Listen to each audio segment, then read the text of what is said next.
L'alchimie s'exprime au travers de symboles, de métaphores et toute une série de bestiaires. Il y a un animal qui me plaît énormément en alchimie, c'est l'âne. Parce que les alchimistes ont choisi l'âne pour symboliser l'initié, c'est-à-dire la personne qui a posé son premier pied sur le chemin de lumière. Comment ça se fait que les alchimistes aient choisi l'âne pour l'initié? En fait, si on les réfléchit bien, l'âne représente deux qualités absolument fondamentales. La première, c'est l'humilité, c'est-à-dire celui qui sait qui ne sait pas. Et la deuxième, c'est la ténacité, pour ne pas dire la persévérance. C'est un verbe important en alchimie, persévérer. Percez et vous verrez. Quand on perce la matière, on voit quoi? La lumière. Ça tombe bien, c'est exactement ce que doit faire l'initié.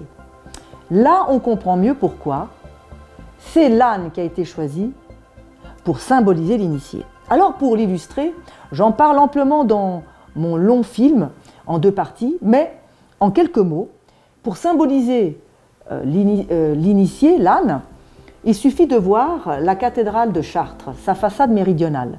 Elle est faite d'un ange qui tient une méridienne, puis au milieu d'un âne dressé sur ses deux pattes qui joue de la lyre, et enfin, à l'extrémité droite de cette façade méridionale, il y a une truie qui file. Quel sens donner à cette façade? Je l'explique en long et en large, mais ici, on va aller à l'essentiel. À mon avis, on peut la lire de gauche à droite comme une phrase.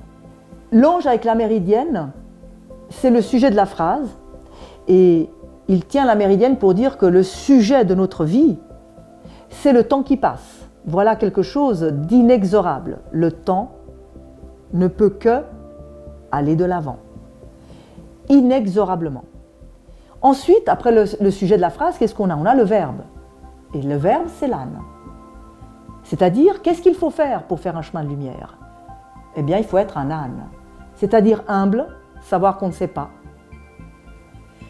Décider à un moment donné de se dresser, voilà pourquoi il est sur ses deux pattes. Et chercher l'harmonie, voilà pourquoi il joue d'un instrument. L'instrument, c'est la symbolique de l'harmonie, et pas n'importe quel instrument. La lyre, c'est l'instrument angélique, composé de 3 cordes. Sinon, fin de la phrase complètement circonstancielle, ben vous serez une truie qui va patauger dans la boue et qui va laisser le temps filer entre ses doigts ou ses pattes. Un autre exemple pour montrer cette figure de l'âne que j'aime tant, c'est la crèche. Qu'est-ce qu'une crèche? Eh bien, c'est un théâtre en miniature de la naissance.